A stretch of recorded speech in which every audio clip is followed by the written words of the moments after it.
화면과 주보를 통해서 하나님의 말씀을 교독하여 읽도록 하겠습니다. 18절, 나 주가 말한다. 내가 야곱의 장막들을 회복하여 놓고 야곱의 거처를 불쌍하게 여겨 폐허의 언덕에 다시 성읍을 세우고 궁궐도 다시 제자리에 세우게 하겠다.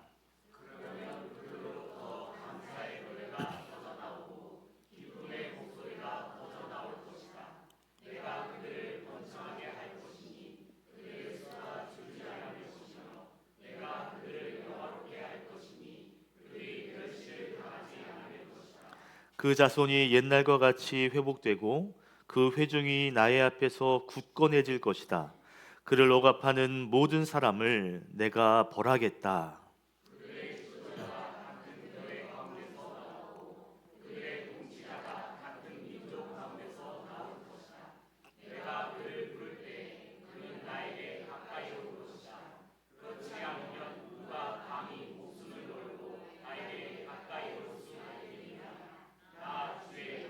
이십이 절 다 같이요. 너희는 나의 백성이 되고 나는 너희의 하나님이 될 것이다. 아멘. 추수감사주일을 맞이해서 오늘 말씀의 제목을 따라합시다. 감사의 노래가 터져 나오고. 오늘 말씀의 제목처럼 추수감사주일을 맞은 우리 모두에게 감사의 노래가 터져 나오게 되기를 주님의 이름으로 축원합니다. 축원합니다. 우리 그런 의미에서 옆에 계신 분과 축복하며 인사하겠습니다. 감사의 노래를 고백합시다. 시작. 감사의 노래를 고백합시다. 예, 감사의 노래가 여러분의 입술 가운데 마음 가운데 선포되기를 소망합니다. 아멘. 오늘 예레미야서 30장의 말씀은 하나님께서 예레미야에게 주시는 말씀이 기록되어 있습니다. 하나님이 예레미야에게 하시는 말씀이지만 실상은 그를 통해 이스라엘 백성들에게 하시는 말씀이죠. 하나님께서 이스라엘 백성들에게 하시는 말씀, 그 가운데 제일 먼저 하시는 말씀이 조금 특별합니다. 2절에 보니까요, 그 내가 하는 모든 말들을 기록하라고 하시죠. 같이 한번 읽어볼까요? 2절 시작. 주 이스라엘의 하나님이 말한다. 너는 너에게 한 말을 모두 책에 기록하여라. 아멘. 내가 너에게 한 모든 말들을 책에 기록하여라. 하나님께서 내가 하는 모든 말들을 전부 기록하라 하시죠. 그렇다면 왜 기록하라고 하시는 걸까요? 왜요? 이 기록은 두 가지 측면에서 살펴볼 필요가 있어요. 첫 번째는 이스라엘 백성들의 입장에서 살펴보면 하나님이 하신 말씀을 기록하면 어떤 효과가 있을까요? 기억이 잘 되게 되죠. 기억이 오래되기 때문입니다. 이번에 다니엘 기도회 강사님이 오셔가지고 설교 때 막 기록하라고 메모하라고 그러더라고요. 왜요? 그냥 듣는 것보다 기록하면 더 오래오래 기억이 되기 때문이죠. 맞아요. 기록하면 머리에 오래 남게 됩니다. 하나님께서 기록하라고 하신 이유가 뭘까요? 기억하라는 겁니다. 두 번째 이유는 하나님의 입장에서 생각해 볼 필요가 있어요. 하나님이 내가 한 말을 기록하래요. 그러면 하나님 입장에서 어떤 부담이 있을까요? 내가 했던 말을 기록했기 때문에 반드시 그 말을 지켜야 되는 거죠. 생각해 보면 누군가에게 돈을 빌려줘요. 그러면 뭐 그냥 갚을게 하는 것보다 종이 한 장에 써가지고 문서로 남기면 나중에 그 문서는 효능을 발휘하죠.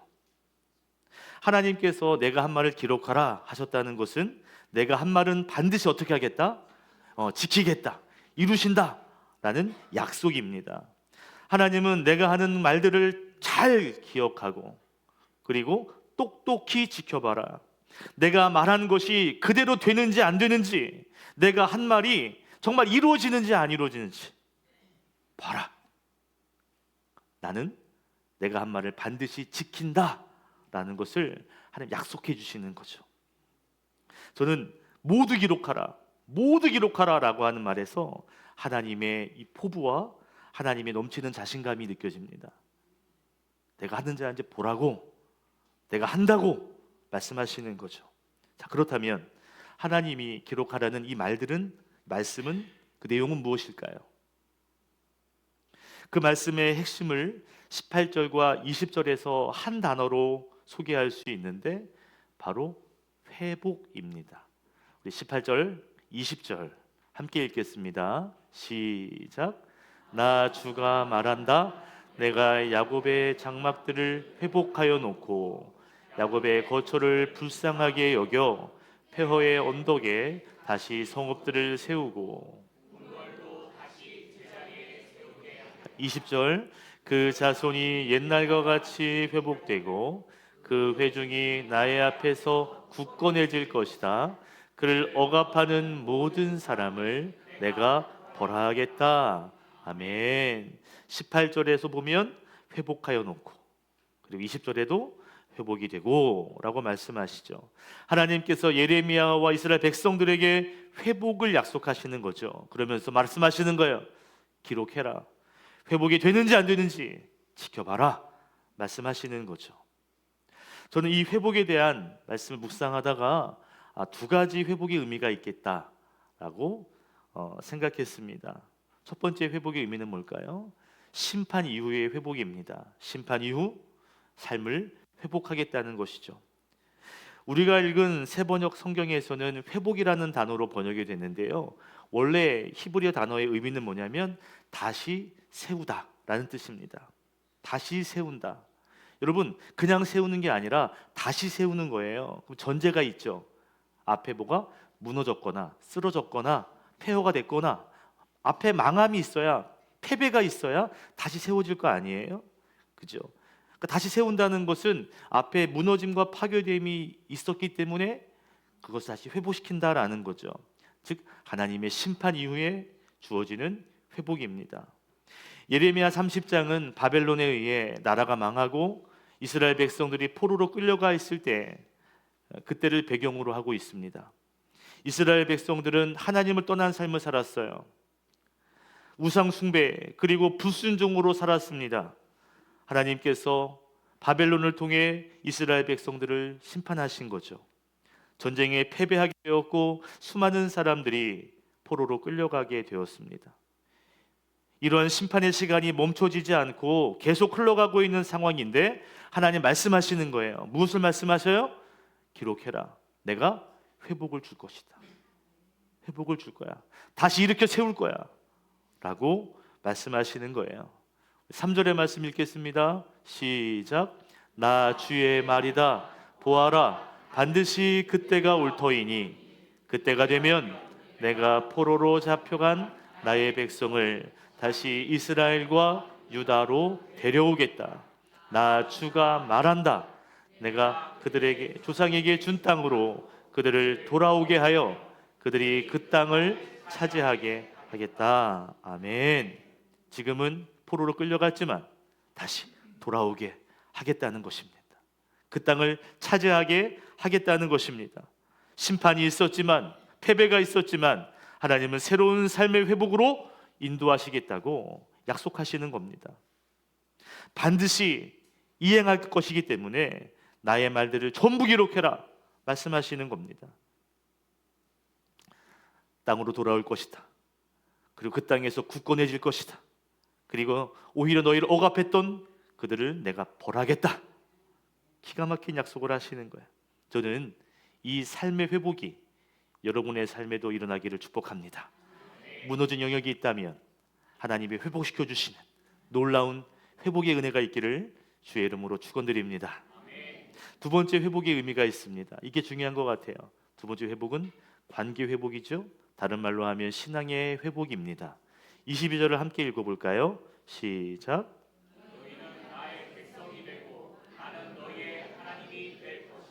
아멘. 아멘. 너희는 나의 백성이 되고 나는 너희의 하나님이 될 것이다. 하나님의 회복은요, 포로된 백성들이 돌아와서 그래서 그 땅에서 정착하고 잘 사는 정도, 잘 먹고 잘 사는 정도의 회복으로 끝나지 않습니다. 하나님의 회복은 하나님과의 관계 회복까지 말씀하시죠. 저는 이 회복을 신앙의 회복이라고 말하고 싶어요. 여러분, 관계가 회복되는 거예요. 하나님과 관계가 회복되는 거예요. 하나님을 향한 믿음과 신앙이 회복되는 것이죠. 저는 이 관계를 회복하시는 하나님, 너무 은혜가 됩니다. 여러분이 경험하셨던 간접적으로 경험하셨던 사람과 사람의 관계 안에서 어느 손해가 생기고 그것 때문에 법적인 절차를 통해 나아가는 분들을 보시잖아요. 싸우기도 하고 법원까지도 갑니다. 이런 절차를 통해서 손해를 원금을 회수할 수 있을 거예요. 더 많은 피해 금액도 받을 수 있을 겁니다. 그런데 그보다 못하는 경우도 있죠. 원금을 회수하든 더 많은 피해금을 받든 이런 일들을 경험하고 나면 꼭 관계가 깨지는 것 같아요. 그렇죠?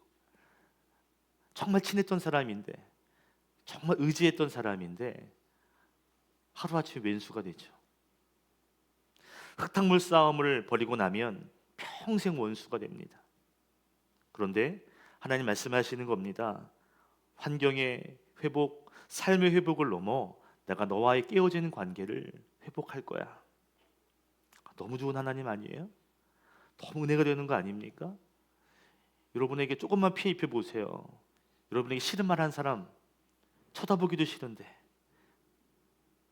내 마음에 비수를 꽂은 사람, 나를 힘들게 한 사람, 내가 용서했다 할지라도 지나가며 쳐다보고 싶지 않은 것이 우리의 마음인데, 하나님은요, 그것 때문에 심판하시고서도 내가 너의 하나님이 될 거야.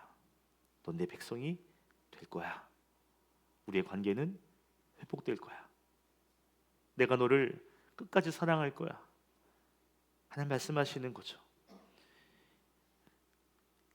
떠났던 백성, 하나님을 멀리했던 백성들을 다시 불러서 그들의 하나님이 되어주시겠다고 말씀하시는 것을 보면 하나님의 사랑은 우리가 생각하는 것보다 훨씬 크고 영원한 줄로 믿습니다. 우리의 사랑과 비교되지 않는 그 사랑으로 하나님은 여전히 우리를 사랑하시는 줄 믿습니다. 저는 말씀 묵상하면서 탕자의 이야기가 떠올랐어요. 예수님 말씀하신 탕자의 비유에 나오는 그 아버지처럼 아버지에게 유산을 달라고 해서 그 유산을 들고 이웃 나라에서 허랑방탕하게 모든 재산을 탕진합니다. 더 이상 먹고 살 수 없어서 우리 아버지가 부자니까 아버지 집에 가서 허드렛 일 하면 그래도 아버지가 먹을 것이라도 주겠지. 그 마음으로 돌아왔거든요. 그게 아들의 마음이거든요. 삶이 좀 나아지겠지. 그런데 아버지의 마음은 그게 아니에요. 삶의 회복을 넘어 관계를 회복시켜 주시는 거죠. 멀리서 아들이 올까 지켜보고 있다가 아들을 확인하고 막 달려나가는 거죠. 입을 맞추고 끌어안고 펑펑 웁니다. 좋은 옷을 입히고 손에 자기 가락지를 끼워주죠. 아들이 돌아온 것에 감사해서 제일 좋은 송아지를 잡아다가 마을 잔치를 엽니다. 죽을 뻔한 아들 돌아왔다고, 내 아들 돌아왔다고, 우리 아들 살아왔다고 너무 기뻐서 온 동네 사람들을 불러다가 잔치를 열어요. 그리고 돌아온 아들을 그 많은 사람들 앞에 세워주는 겁니다. 내 아들이에요. 내 아들이라고. 그리고 그 아들 돌아왔으니 함께 기뻐해달라고 잔치하는 겁니다.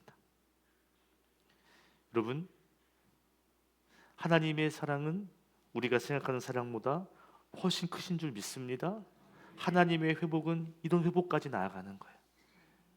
이놈의 새끼, 나쁜 놈의 새끼, 너 임마 평생 아버지 잘해, 너 이렇게 살아야 돼가 아니라 너 내 아들이지. 그렇지. 삶과 관계까지 회복해 주시는 그 회복이 저와 여러분 가운데도 일어나기를 축원합니다. 예레미야 30장은 하나님의 회복의 이야기, 그 약속이 기록되어져 있는데요. 한 가지 특별한 것은 이 회복의 이야기 가운데 가장 중심에 감사가 있다는 것입니다. 아까 전 우리가 읽었던 18절의 말씀 그리고 20절의 말씀에 하나님의 회복이 있었잖아요. 그리고 그 회복을 오늘 읽은 말씀에서 계속 기록하고 있는데 그 중심 19절에 감사가 있다는 거죠. 그래서 어떤 신학자는 이렇게 말했어요. 감사가 회복의 절정이다. 절정.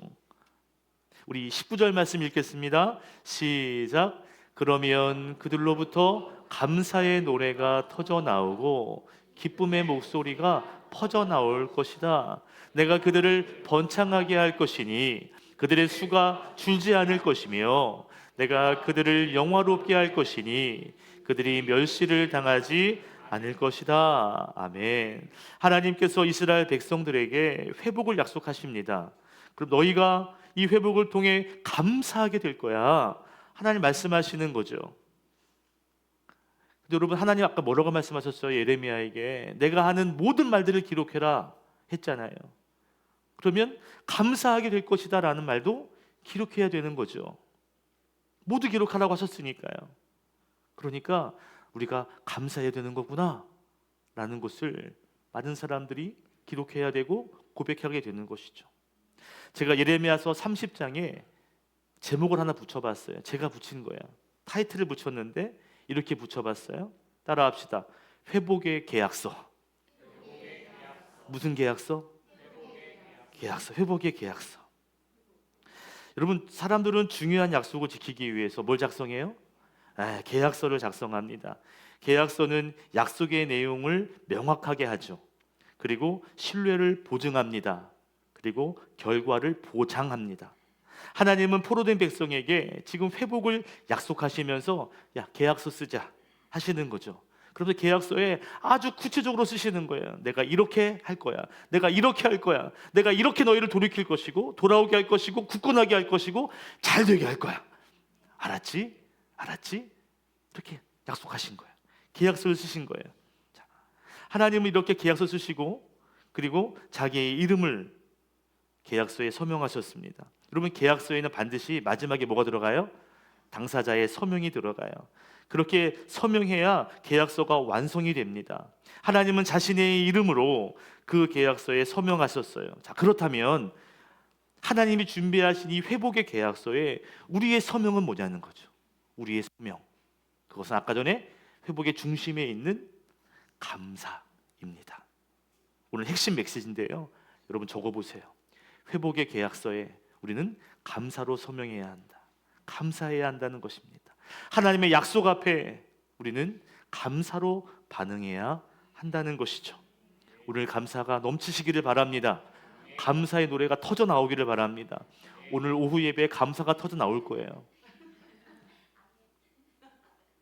오늘 본문은 하나님이 회복을 주시겠다는 약속의 계약서예요. 본문은 하나님이 어떻게 회복하실지에 대해서 아주 구체적으로 기록되어 있습니다. 예레미야 30장은 하나님의 일하심이 기록되어 있거든요. 근데 딱 한 곳 바로 19절에 백성들이 해야 할 반응, 행동이 기록되어 있어요. 그것이 바로 감사의 노래라는 것이죠. 감사로 응답하고 그리고 기쁨의 노래로 살아내는 것, 이것이 바로 우리의 서명입니다. 19절 말씀 보세요. 그러면 그들로부터 감사의 노래가 터져 나오고 기쁨의 목소리가 퍼져 나올 것이다.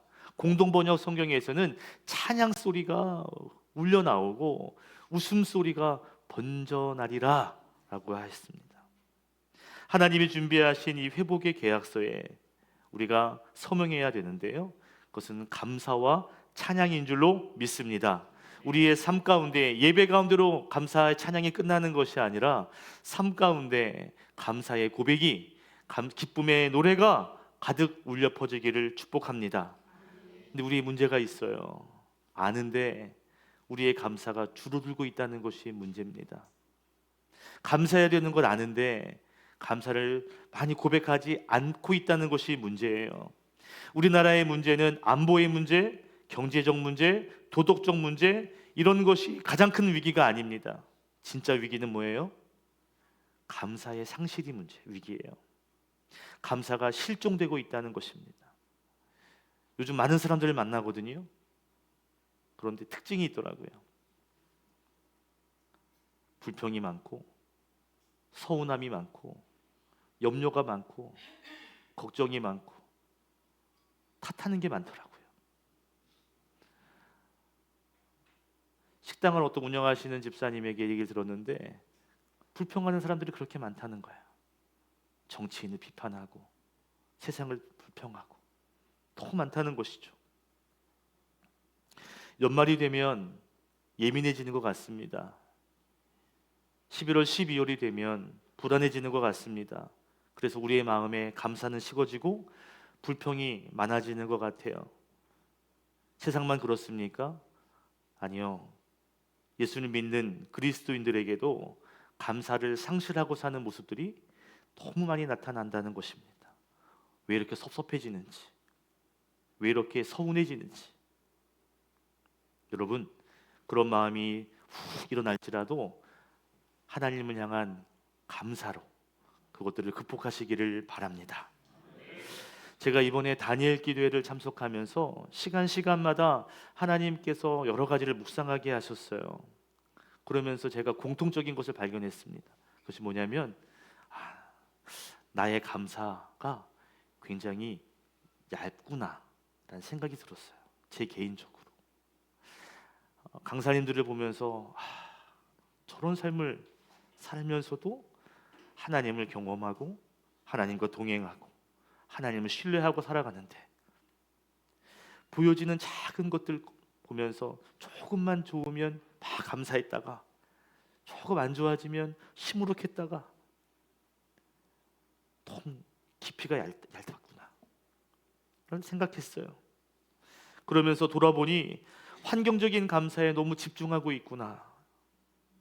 되어지는 현상에 대한 감사가 너무 많았구나. 무엇이 잘 되면 감사하고 보여지는 것이 좋으면 감사했구나.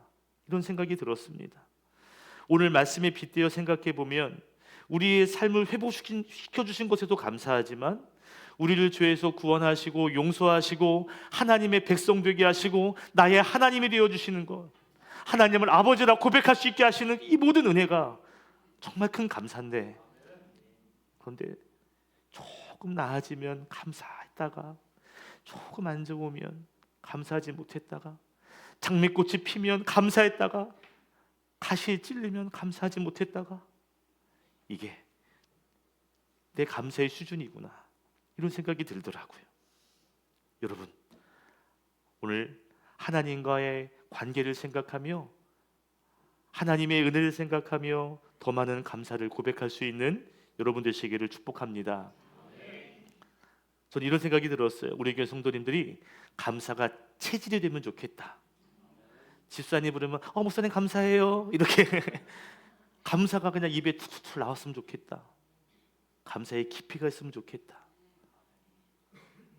감사를 해석하는 힘이 커졌으면 좋겠다. 감사가 체질이 되는 우리 교회가 되기를 소망합니다. 그렇다면 질문을 드려볼게요. 혹시 여러분은 요즘에 어떤 감사를 하고 계십니까? 어제 여러분의 감사 노트에 어떤 감사가 기록되어 있습니까? 감사 모아 웹에 여러분 어떤 감사를 쓰셨어요? 내가 내년에는 꼭 감사를 제가 점검하겠습니다. 적극적으로 제가 하여튼 검사해서 감사 노트 가져오시라고 아마 그래야 되겠어요. 여러분 어떤 감사를 요즘 하고 계세요?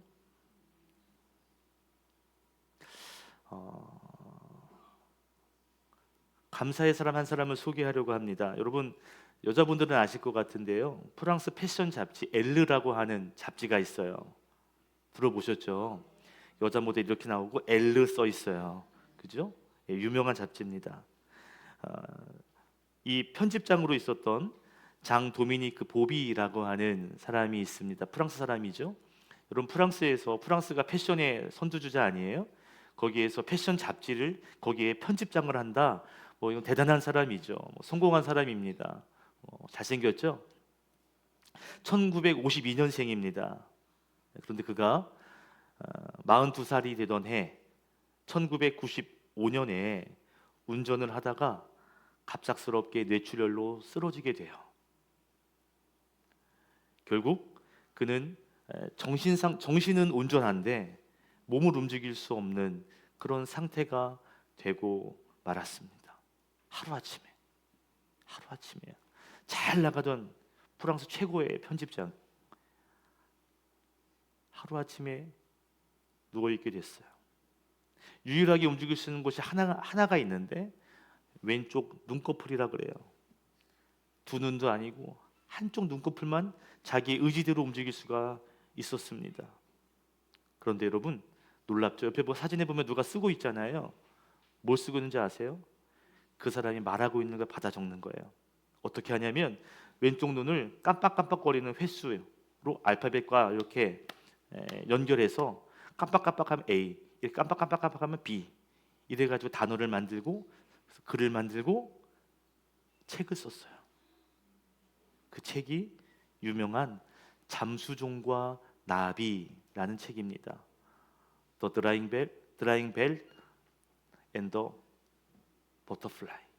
여러분 잠수종이 뭔지 아시죠? 왼쪽에 있는 이 파란색 이게 책이에요. 근데 그 보면 잠수종이 이렇게 있잖아요. 잠수복. 네, 이걸 잠수종이라고 하는데요. 자신의 몸이 움직일 수 없으니까 갇혀 있으니까 이 잠수종에 갇혀 있는 자신의 몸을 이렇게 표현한 거고요. 그러나 자신의 영혼은 나비처럼 자유롭다는 뜻에서 나비. 그래서 잠수종과 나비라고 하는 책을 썼습니다. 여러분 얼마만큼 왼쪽 눈을 깜빡깜빡거려야 이 책을 쓸 수 있었을까요? 결국 이 책은 영화로 제작이 됩니다. 오른편에 있는 포스터예요.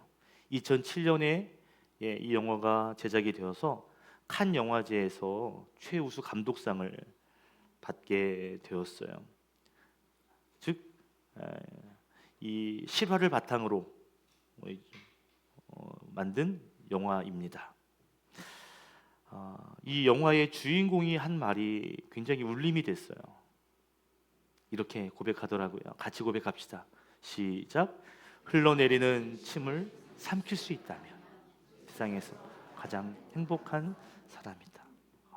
흘러내리는 침을 내가 삼킬 수만 있다면 세상에서 가장 행복한 사람이다. 움직일 수 없으니까 도와주는 사람이 창가로 이렇게 인도해주고 창문을 열어줘요. 눈은 움직일 수 있으니까 한쪽 눈으로 밖을 보는 거죠. 그러면서 자연을 보면 이렇게 말하는 거죠. 내 몸은 비록 움직일 수 없지만 하나님이 만드신 이 자연을 바라보면서 내가 위로를 얻고 그리고 여전히 나는 세상을 느끼고 있다. 나는 세상을 느끼고 있다는 것에 감사하고 감격한다 라고 말했습니다. 비록 세상을 경험하는 것은 온전한 세상이 아니라 눈으로 바라보는 세상이지만 눈으로 바라볼 수 있는 이 하나님의 세상이 있다는 것에 나는 감격한다. 여러분 우리의 감사는 너무나 성공지향적 감사인 것 같아요. 개인주의 감사인 것 같아요. 본질에 감사하는 것이 아니라 현상에 감사하는 것 같아요. 비교해서 남들보다 조금 나으면 감사하고 내가 생각하는 계획이 잘 되면 이루어지면 그것에 감사하고 조금 이루어지지 않거나 더디거나 실망스러우면 감사하기보다는 원망하고 불평하는 것 같습니다. 우리의 일상 속에 감사가 넘쳐야 되는데 하나님을 바라보며 하나님의 은혜를 바라보며 감사해야 되는데 우리는 내가 주인공인 것처럼 나를 바라보며 내 주변을 바라보며 감사할 때가 너무나 많다는 것이죠. 하나님과 상관없는 것들을 바라보며 때로는 감사하고 때로는 실망합니다. 하나님이 하신 일과 전혀 상관없는 것을 바라보며 불평하고 감사하지 못할 때가 너무나 많다는 것이죠. 저는 오늘 말씀을 통해 여러분 가운데 여러 가지 회복될 것들이 많지만 여러분의 마음에 감사가 회복되기를 축복합니다. 가장 먼저 감사가 회복되기를 바라요.